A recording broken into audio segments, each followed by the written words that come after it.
Okay, hi everybody, and I do believe that we are ready to go on to program number 60. I seem to have a little bit more time today. I oftentimes steal the time to do these, and I would like to just keep going if I possibly could. Anyway, DK is telling us about the externalization of the hierarchy and its ashrams, and how this can be divided for the sake of clarity into the following points. So it looks like there are three major points: hierarchical adjustment and alignment, adjustment below mostly, alignment above. And then the next one is the mode of approach, the steps in the externalization process. And finally, the externalization itself. And well, and then maybe another one, the work of the externalized ashrams. I'm not sure I have the number of these points correct, but there seem to be heading points and then there seem to be subpoints. So we'll do what we can to make this as clear as possible. And today, the date here is May the 25th. Okay. So we can, he says, we can begin on our first point. And here maybe they'll be articulated, you know, so that one knows how many major points there really are and how many subpoints there are. We can begin on our first point, but only those students who are an integral part of hierarchy and in active communication with some ashram can profit in any measure by information on this subject. Well, you know, where do we stand?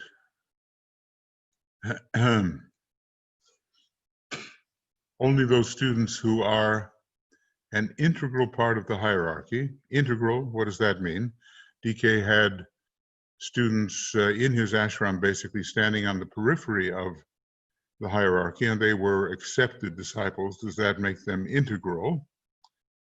And in active communication with some ashram can profit in any measure by information on this subject. For example, those of you who are affiliated with my ashram or that of another of the masters are going through your preliminary training and functioning on the periphery of the hierarchical center and going through your preliminary training and functioning on the periphery of the hierarchical center can get a general idea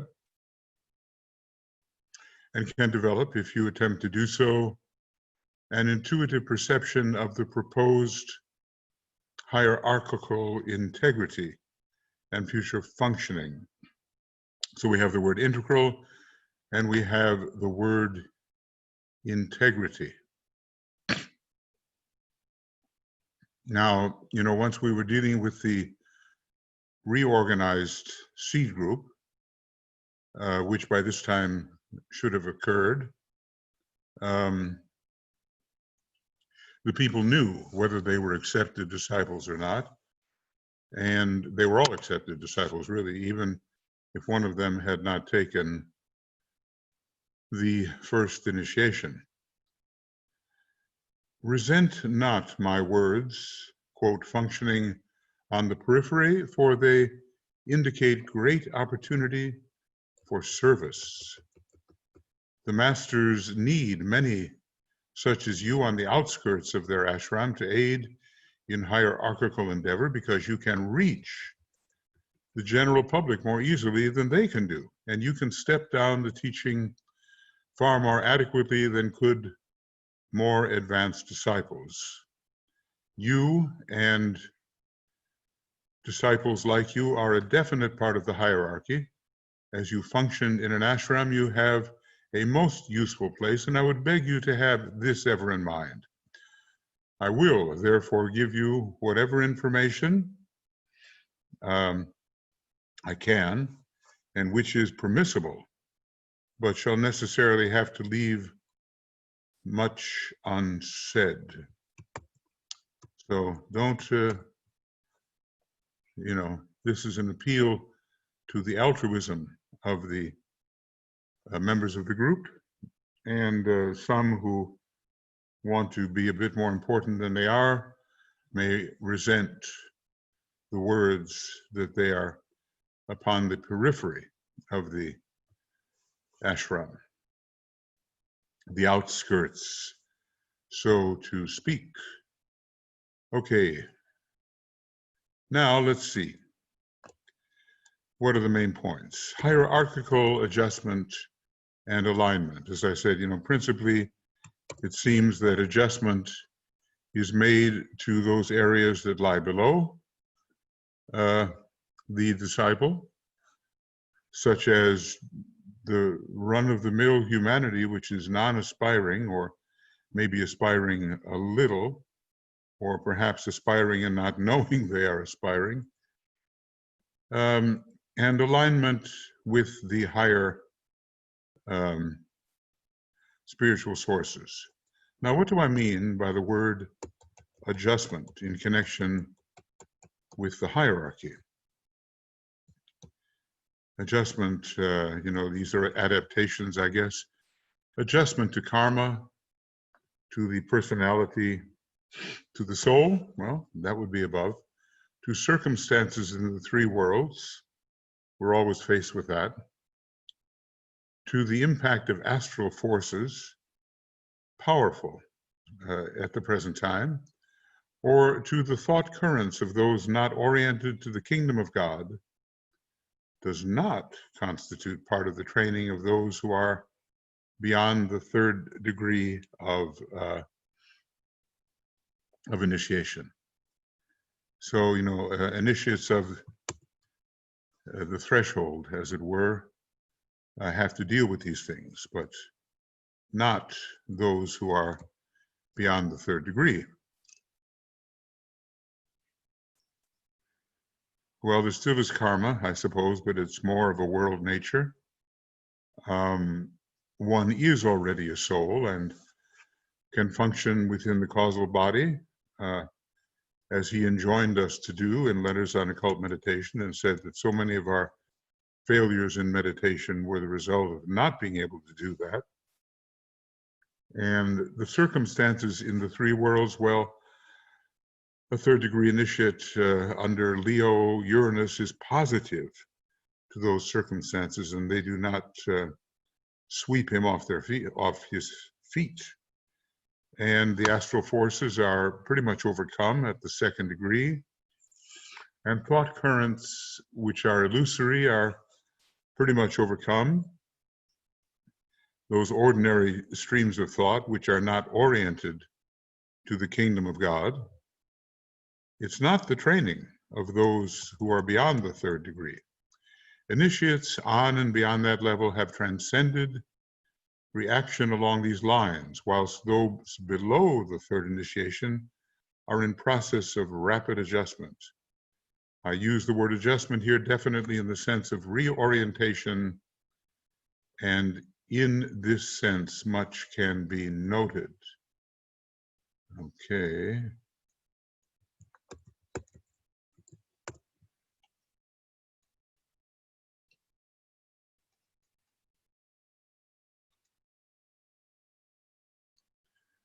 So, what we're dealing with can pretty well help us locate our position,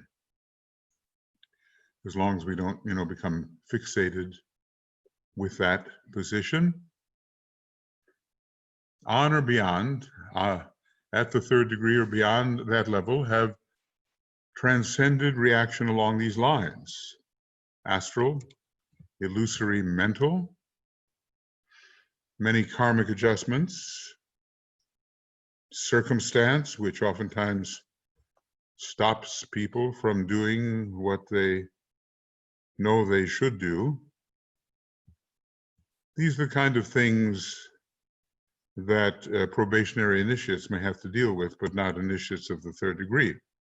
For eons and for countless cycles, the hierarchy has functioned withdrawn into a silence on the higher levels of the mental plane.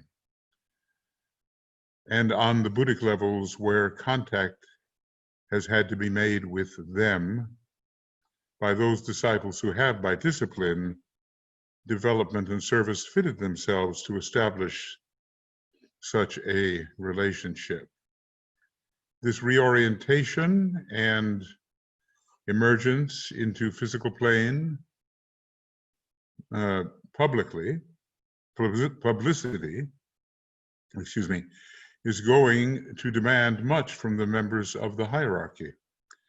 Just as it has not been easy for me to establish and retain contact with you, even when you have established the right to such contact.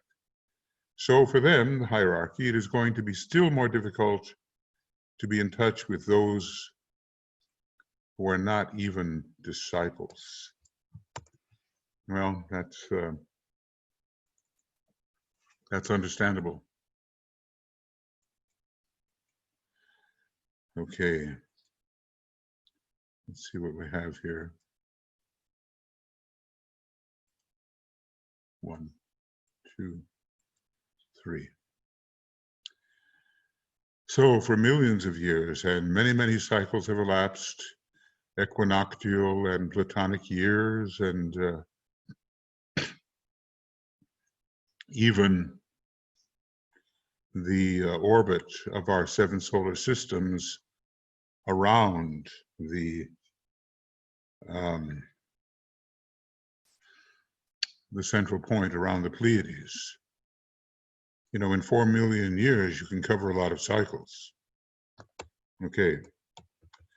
For eons and for cycles, the members of the hierarchy have been submitting themselves to the needed training in order to react correctly when fuller contact has been established by Shambhala with the hierarchy. Well, hierarchy may aspire towards Shambhala, but Shambhala certainly has to want that contact or find that the time is right for that contact, because he asks us here to note the phrasing here, note that. Well, and how long is a member of the hierarchy a member of the hierarchy? You know, from the time they are even initiates of the first degree, they are brought into the hierarchical circle, and they are true members of the hierarchy at the third degree, but then how long does that last? The second, third, and fourth degree can be taken in the same life, you know, initiation, human and solar, page 84 and 85. And then we have a greater expanse between the 5th and 6th and between the 6th and 7th, but already the possibility of entry into Shambhala exists at the 6th. So the question is, which members are we talking about? Because maybe they don't last in hierarchy that long before they choose a path on the way of higher evolution. Even if they are asked to make their choice, retain their choice, and help Sanat Kumara temporarily, as they are doing now. So anyway, Shambhala establishes the contact, and that's interesting. Hierarchy may aspire, but they do both really, but towards Shambhala it has to be aspiration, but it is Shambhala that decides when hierarchy shall be evoked. I would have you note the phrasing here. The contact has now been established by an act of determined direction emanating from the council chamber of the Lord of the world. That contact has been established. Now, its hierarchy itself needs its full membership in order to contact Shambhala at certain times of the year, such as the Wesak. It's still dangerous for them, which is remarkable, as so many misunderstanding young disciples think the door of Shambhala is wide open to them, and all they have to do is will to walk in. Walk, not really walk, but attune. Misunderstand me not. The hierarchy has always been in touch with the place of purpose, as it has been called. This is, Shambhala, the place of purpose, through the medium of its Shohans and its senior directors, such as the Christ, the Manu, and the Lord of Civilization, two of them being initiates of the 6th degree, and the Christ taking the 7th degree. These great beings have steadily revealed this purpose to the members of the hierarchy so that they have been able to grasp the work and work out the emerging plan. The three great lords and the custodians of the plan, and higher than the custodians of the plan are the registrants of the will. I guess the three great lords are registrants of the will. But even to the masters, the Shambhala force had to be stepped down. Isn't that interesting? Just as the force of the hierarchy requires modifying for the average disciple and aspirant if they are to respond constructively to it. Okay, so let's see what we have here. The hierarchy has always been in touch, but there is a transformational stepping down process which is at work.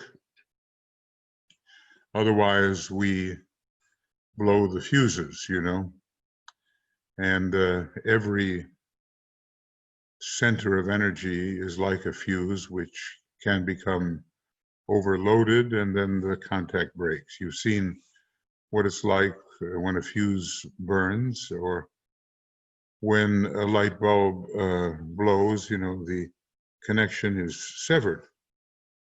And if there is too much force coming through, then the result is the very opposite of what would be hoped for. All right, now today, 1945, 1946, however, things are somewhat changed.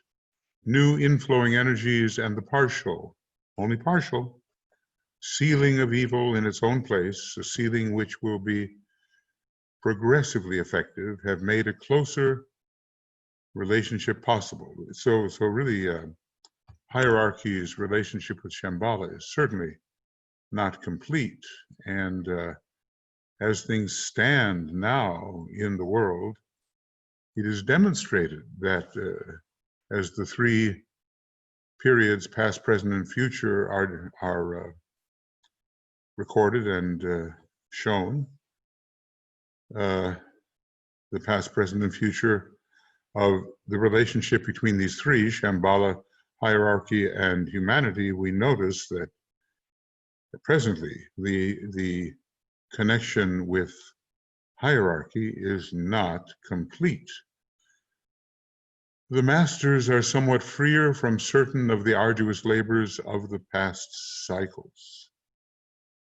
Some of the available inflowing Shambhala forces, plural, are being absorbed directly by humanity, in Shambhala impacts, and by certain of the subhuman kingdoms, particularly the mineral kingdom. Well, that makes a lot of sense because, in this year, with the dropping of the atomic bomb, August 6th and 9th, the Shambhala mineral connection was really in evidence the release of that tremendous power contained in the mineral kingdom, the power of potentially vast destruction, and later to be understood in a more constructive manner.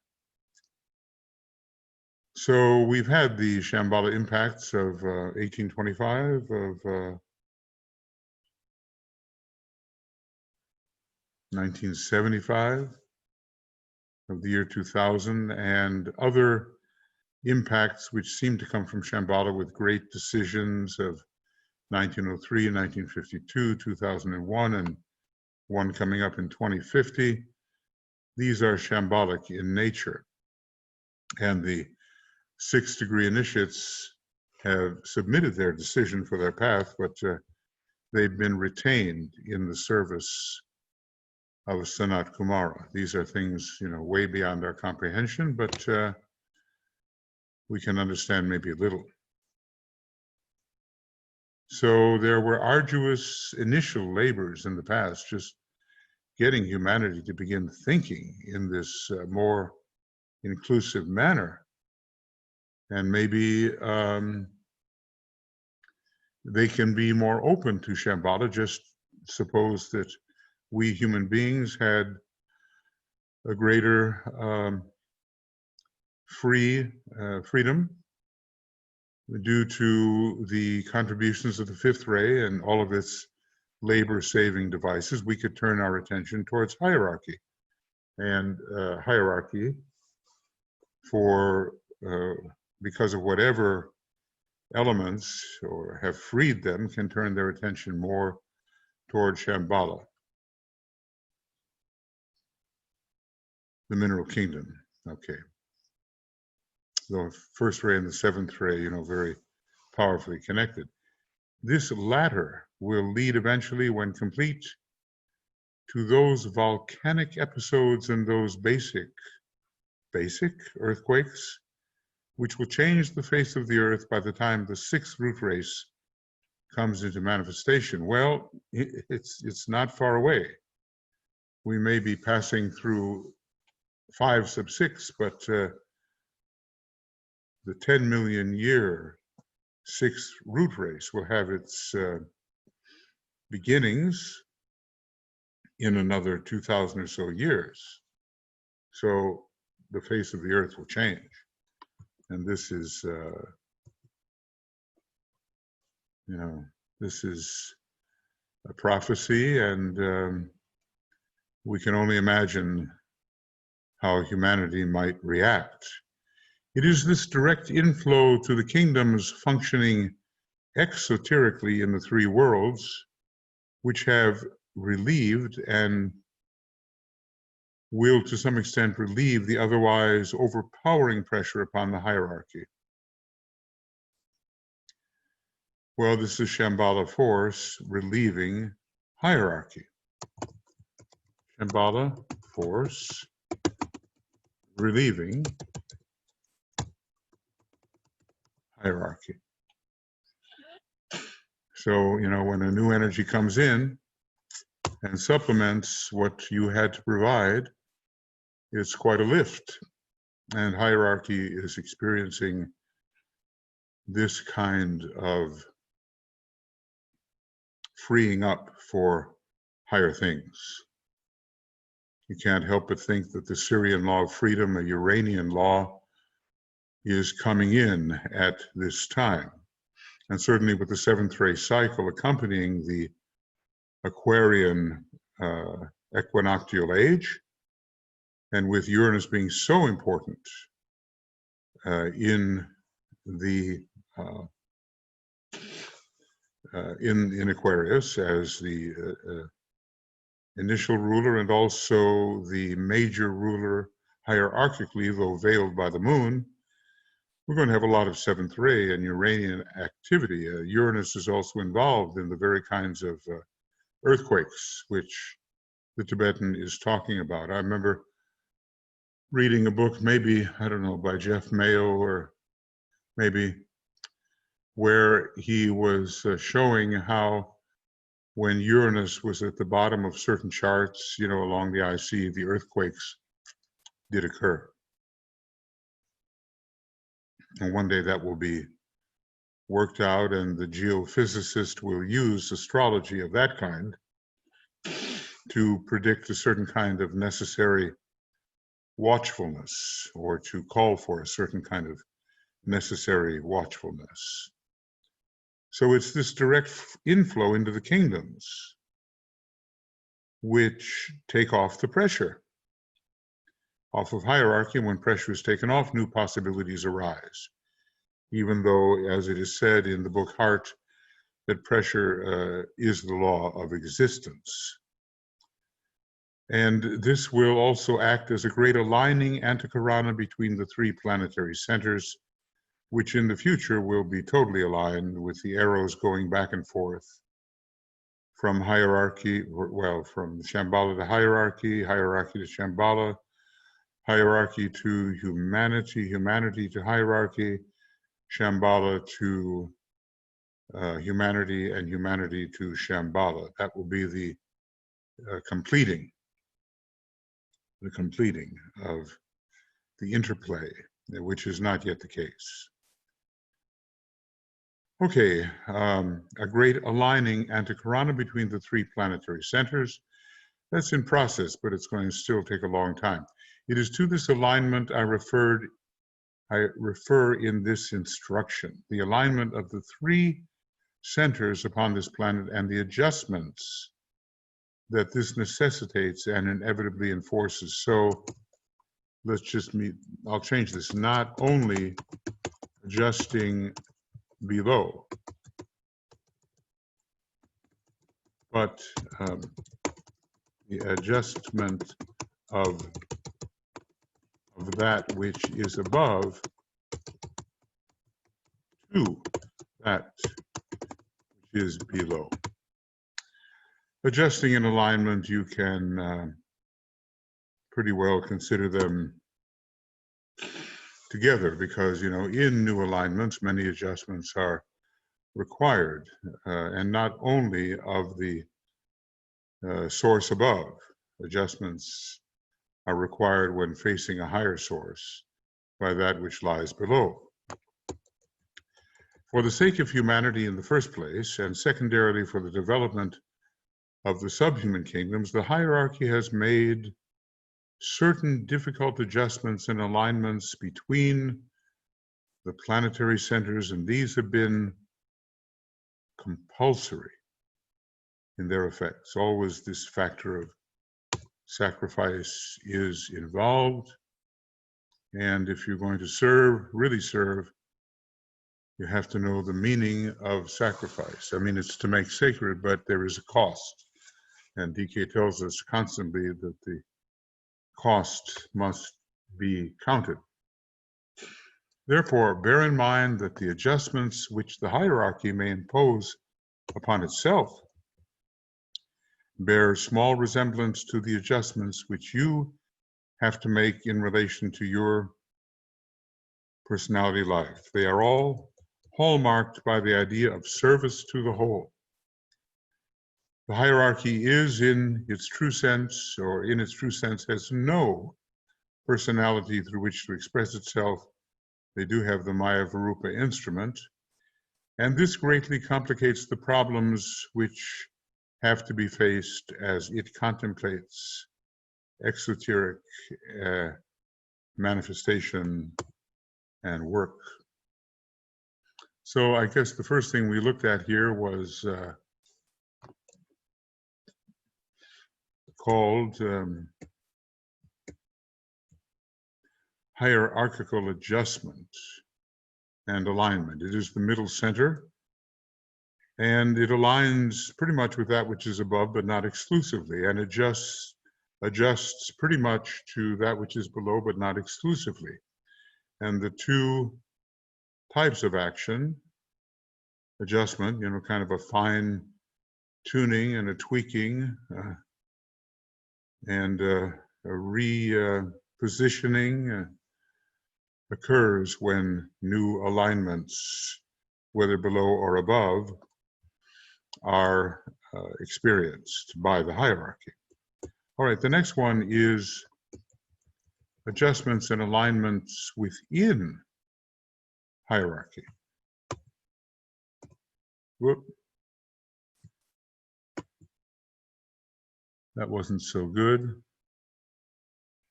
All right. Whoop, whoop, whoop. And there we are. Okay.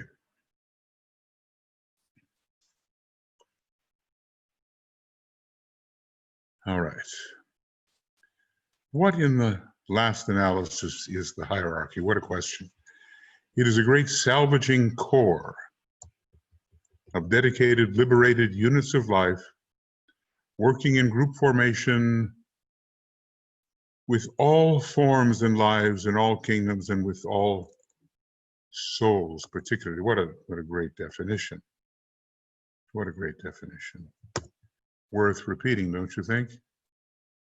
Worth considering. What is, in the last analysis, the hierarchy? It is a great salvaging core of dedicated, they can still be dedicated at that high stage, liberated from the causal body, liberated units of life working in group formation under the sign Aquarius, pretty much, and in relation to the 11th house, which deals with groups. In group formation, working in group formation with all forms and lives in all kingdoms and with all souls in particularly. I mean, particularly. DK says, well, you know, he never really stuck to it, but he said, I'm going to work with your souls, and your personality states do not matter to me. But, you know, such was his compassion and his sensing of the real need that he did work with the personalities too, telling people about their rest, their habits, their diet, so forth. He came into that because he saw, you know, increasingly that it was necessary. You know, just imagine a quite high disciple suffering from bulimia, you know, binge and purge in terms of the diet. Well, he would have to deal with that. He said sometimes you treat the physical body too drastically, and sometimes you treat it too well. And that was his way of describing this bulimic condition and maybe how to deal with it. As the hierarchy so works, its emphasis is solely upon the consciousness aspect of the form, you know, of all forms. It's not about forms per se. It's not, the astrology of the hierarchy is not personality oriented or form oriented. It's about raising consciousness no matter what the form has to go through. Its present agency of salvage and of service is the mind. So the necessity of mental focus is required of those who would enter hierarchy, regardless of what their ray may be. The mind, as it expresses itself through the mind of all humanitarians, a little lower than aspirants perhaps, but sometimes higher in a way, all aspirants, all disciples of all rays and degrees, and of all initiates, the mind is required. The hierarchy works through the mind, which does not mean that it does not bring love into the astral body and vitality into the etheric physical. The hierarchy can also can express itself through the medium of thought currents and ideas, and through them impose upon its hierarchical concepts upon the embryonic mind of the general and average public. So they can reach even quite low, relatively, as the Christ could. You know, he talked to a lot of people who were nowhere near being disciples or even spiritually inclined, but when he spoke to them, they shifted rapidly. And it also directs the educational work of all nations the great second ray and its connection with education, so that the undeveloped masses can become, in due turn, the intelligent general public because of hierarchy, because of the instrumentation of hierarchy. So its emphasis is upon the consciousness aspect, and that when doing rayology and astrology, we really have to remember that it's consciousness that has to be developed, and it's a whole lot better to suffer in the form with the result of a developing consciousness than it is to remain untouched in one's form and fail to develop the consciousness aspect. And its present agency of salvage is the mind, such as it appears in the more spiritually oriented types. And he begins with humanitarians who are not necessarily disciples. They may be, or may not, or well, certainly they don't necessarily know much about occultism. No, so many do not, but they oftentimes, and there's the irony, do even better work than the disciples who know a lot about occultism, but in a self-conscious and somewhat selfish manner. There's the irony. With all that we know, we may turn it into spiritual selfishness. So let us make sure that that particular type of fate does not befall us. The hierarchy works, as you know, in and through three major departments, each possessing its full personnel, and under the three great lords, the Manu, the Bodhisattva, the Mahachohan. I have dealt with this in some detail in Initiation, Human and Solar, written, 24 years maybe before this was written, as well as elsewhere in my writings. More information on this point is needless and of no real service to you. He gives us what we absorb or can absorb, or what it is necessary for us to absorb. Three great departments, and in a way we have to know to which department we essentially belong. The hierarchy works also through the seven major ashrams, the Ray ashrams, and their seven major and their affiliated ashrams. And these, quote, seven are the 49. And these seven, which are the 49, represent in their totality the seven rays with their subrays, and are the custodians, transmitters, distributors of the seven ray energies to the seven planetary centers, when there are seven planetary centers. It depends on whether we consider the seven chains as centers, which in a way we should, or the globes as centers, even though on any one globe, such as our fourth globe, only at this time are 5 planetary centers activated: New York, London, Geneva, Darjeeling, Tokyo.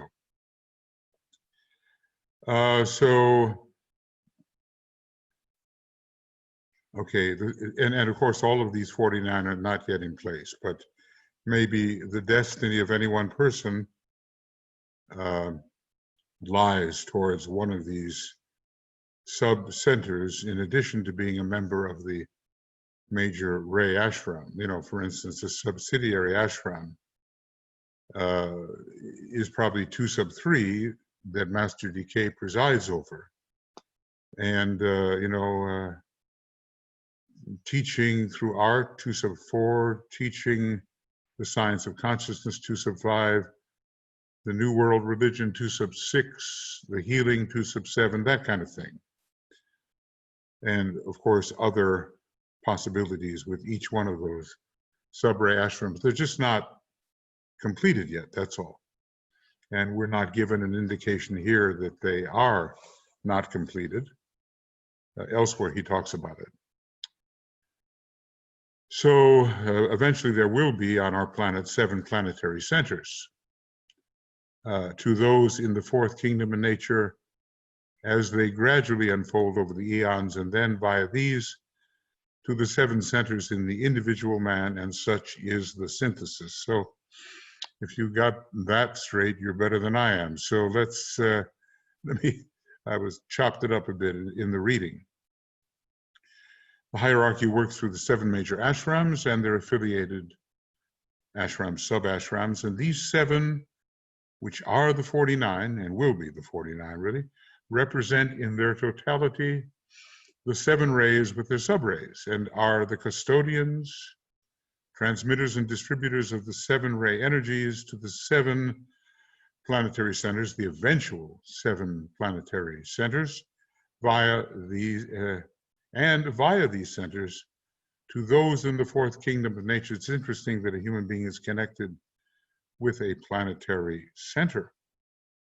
You know, a great area of geography is presided over by a planetary center, but human beings are connected as well, and of course nations, but also it looks like the individual human being is connected to those, and via these 7 centers to those in the fourth kingdom of nature as they gradually unfold over the eons, but maybe in group form, and maybe certain types of groups are connected by ray with certain planetary centers, and then via these to the 7 centers in the individual man. Yeah. So not only the group, not only the community, not only the state, the nation, and all of that, but the individual human being. Such is the synthesis. And it's always good for us to have a really good idea of what synthesis is all about. It's the easy word to use, but we have to be aware of what's called an articulated synthesis. It's not just a mystical lump. It's a well-defined synthetic interrelationship with full of detail, but still full of oneness.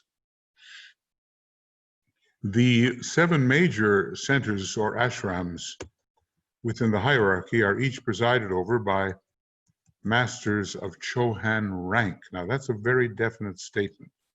So that when we're sort of missing at the moment, Master R, because he's become the Maha Chohan, the one who presides over the 7th ray ashram, whoever that is, and people have different ideas about it, you know. I was talking to a sensitive person who says, oh, it's definitely Mary, who is now the Chohan of that particular ashram. Well, I just don't know, you know.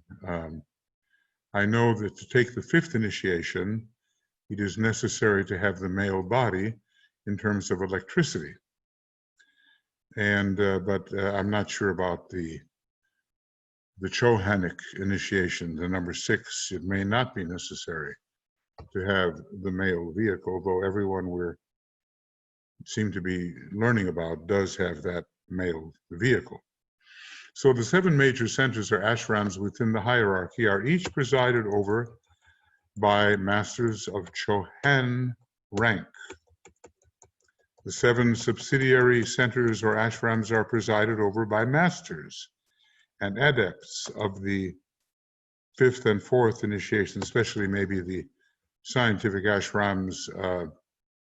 They seem to allow ashramic presiding by initiates of the 4th degree, aided by initiates of the 3rd degree and certain picked and senior disciples, and senior disciples then are not quite initiate. So, you know, more a 2nd degree thing. senior disciples are not quite initiate, real initiates. Several of the 7 affiliated ashrams are as yet, okay, well, here he gets into it. Several of the 7 affiliated ashrams are as yet incomplete as regards personnel, but vacancies are rapidly being filled as the spiritual effects of the World War make themselves felt. These effects are very real and have been a source of a great encouragement to hierarchical workers. Well, it's been a terrible war. Yes, terrible war, but has provided a kind of intensive training for those who would become members of the still subsidiary ashrams with directorial positions unfilled. Before the hierarchy can emerge, as is the intention, does that mean they might not? Well, I think, they definitely will. It's just a question of how they will be recognized and how they will be greeted and treated. I mean, delays can come in here, and sometimes the 300-year delay that he talks about, I think in Esoteric Psychology Volume 1, can be superseded by a much longer delay that he seemed to mention recently in some of what we've studied in this book, maybe millennia. It'd be a terrible thing to go through the Aquarian age in a non-spiritual way, because the danger to humanity would be very great. Before the hierarchy can emerge, as is the intention, in the way intended, we might say, but their emergence is also intended, the relationship between a major ashram and its subsidiary ashrams must be firmly established, whilst that between a major ashram and other major ashrams has to be brought more definitely and unquestionably closer to Shambhala and under the influence of the great first ray center. So the Chohan, has a strong first ray leaning and has to develop that ray strongly. Otherwise, no emergence is possible. So, maybe the filling in of the various ray ashrams is a requirement before the ashram can emerge, and yet the first ray ashram is emerging and has, I believe DK said, no subsidiary ashrams. The 6th ray and 3rd ray ashrams are incomplete. The 2nd ray ashram is just about complete. And he didn't say that I recall anything about the 5th ray ashram or the 4th ray ashram. But before the hierarchy can emerge, as is the intention, the relationship between a major ashram and its subsidiary ashrams must be firmly established. So maybe completed. And that, is a timing factor. Whilst that between a major ashram, maybe like the 2nd, and maybe, in relation to the 6th, let us say, and other major ashrams, has to be brought more definitely and unquestionably closer to Shambhala, bringing a relationship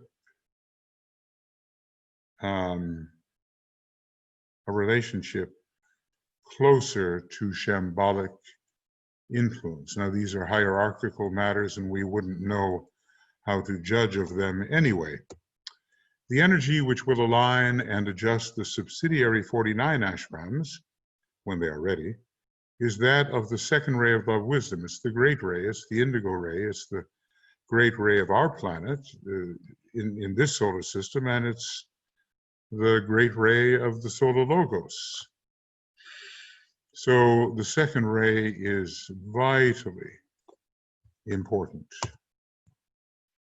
to align and adjust the various ashrams as they emerge, because it is a unifying ray. Do I dare put it in the color indigo? You know, it is so close, but it's hard to read. But I'll just go with the color at the moment. That, however, which will bring about a similar adjusting and aligning impetus in the 7 major ashrams, is the energy of the first ray of will or power. It's kind of it's a shambolic energy, isn't it? And here I just have made this too small.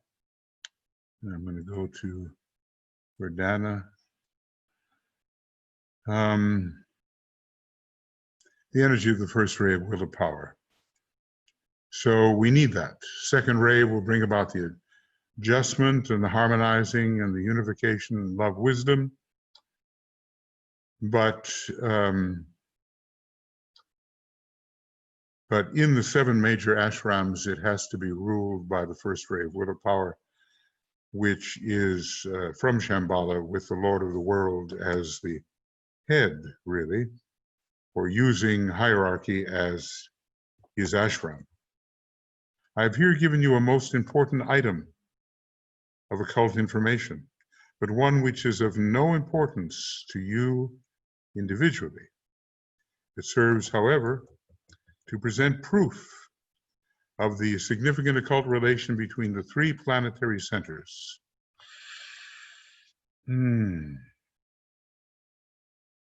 Well, I just keep on thinking I'd better put that in red. So again, that, however, which will bring about a similar adjusting and aligning impetus, because as a result of the alignment, forward progress will be made, the progress onward being the type of motion of the first ray. That which will bring about a similar adjusting and aligning impetus in the 7 major ashrams, all considered together, is the energy of the first ray of will and power. So the relationship between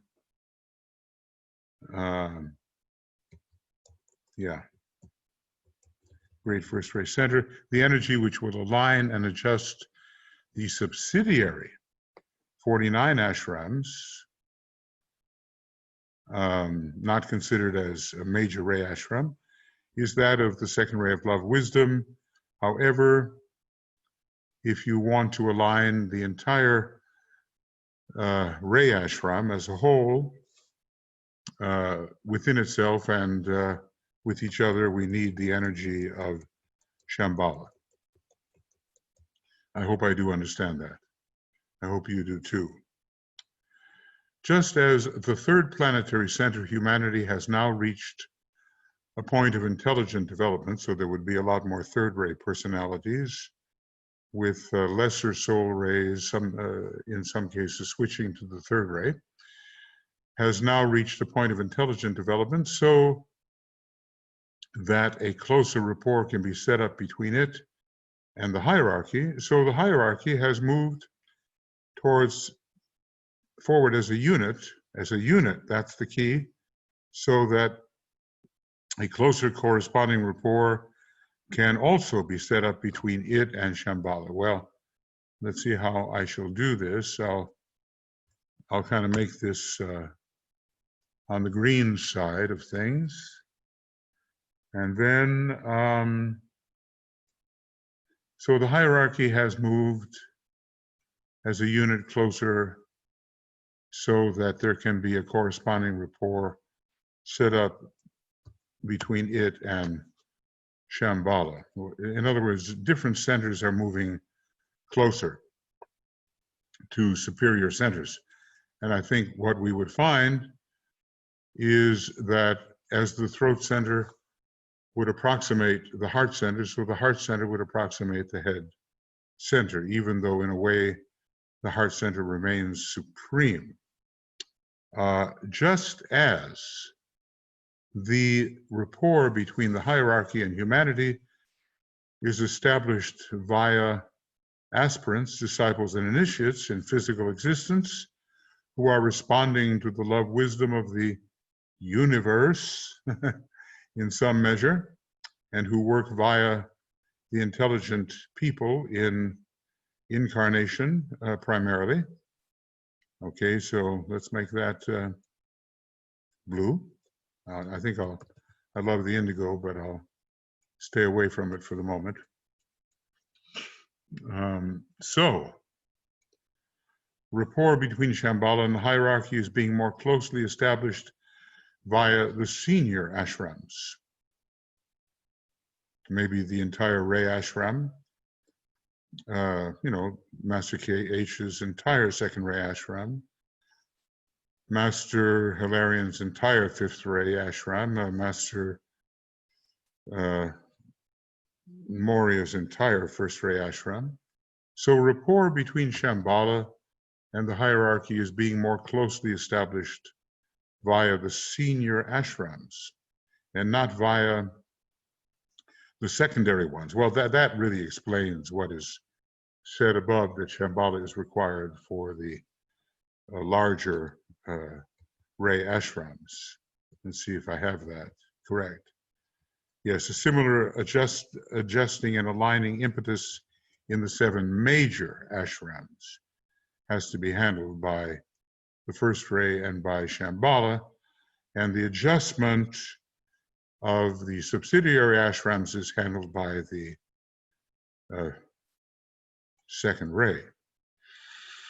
Well, this is an important element of occult information, and it's not useful to us individually, but maybe in a group sense more so.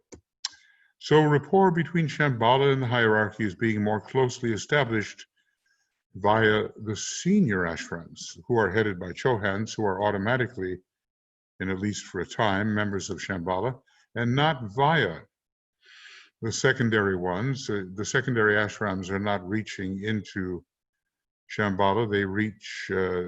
They are headed by masters, and they reach into the major Ray ashram in which they are included, and not via the secondary ones.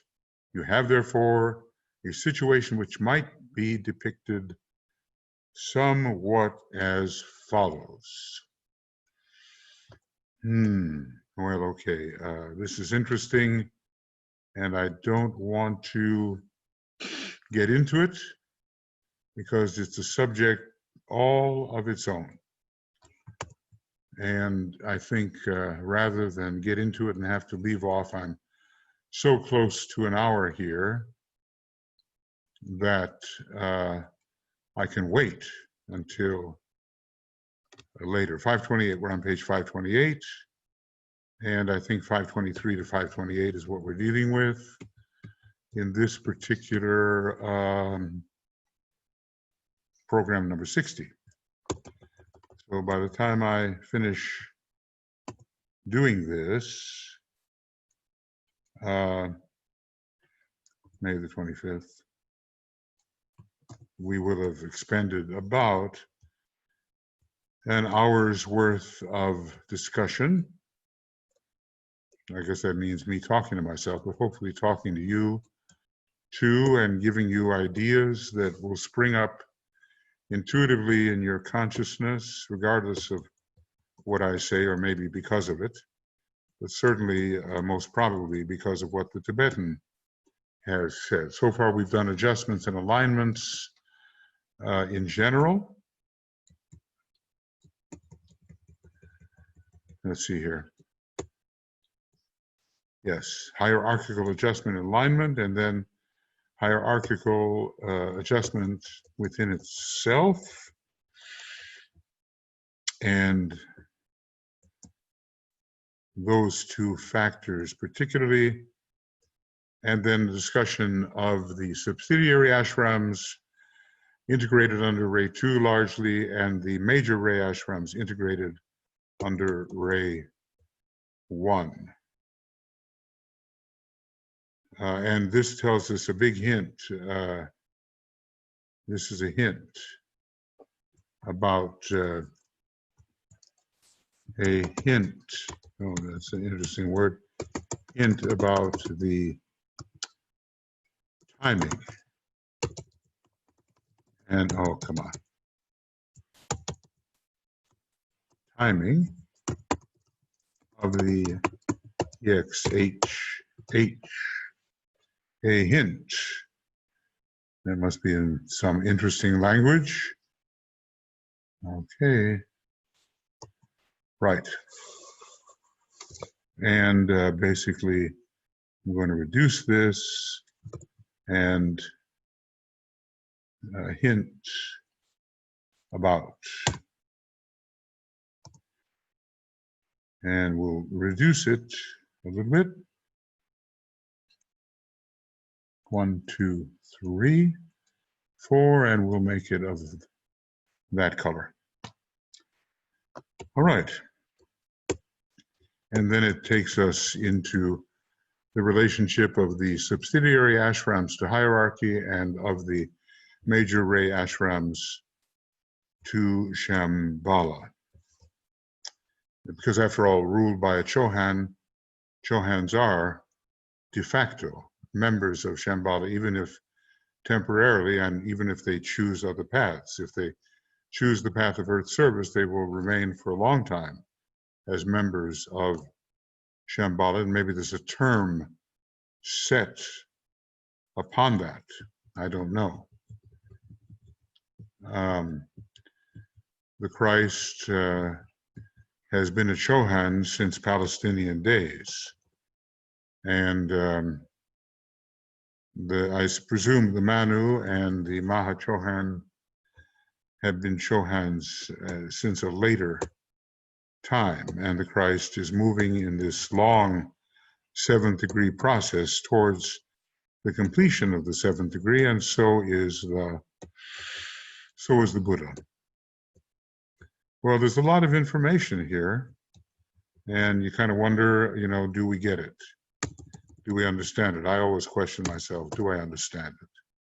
So this is the end of number 60, and basically we're dealing with 523,